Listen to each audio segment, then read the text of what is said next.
అందరికీ షాలోం. ఈరోజు సామెతలు 8వ అధ్యాయం నుండి 11వ అధ్యాయం వరకు. ఇందులో నుండి ప్రశ్నలకు సమాధానములు. మొదటి సమాధానము, జ్ఞానులై. రెండవ సమాధానము, ముత్యముల కన్నా. 8వ అధ్యాయం 11వ వచనం. మూడవ సమాధానము, దీర్ఘాయువునకు. 10వ అధ్యాయం 27వ వచనం.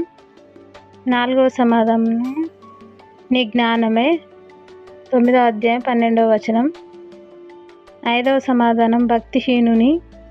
10వ అధ్యాయం 6వ వచనం. ఆరవ సమాధానము, ధాన్యము బిగబట్టువానిని. 11వ అధ్యాయం 26వ వచనం. ఏడవ సమాధానము, విశ్వాసఘాతకులు. 11వ అధ్యాయము 6వ వచనం.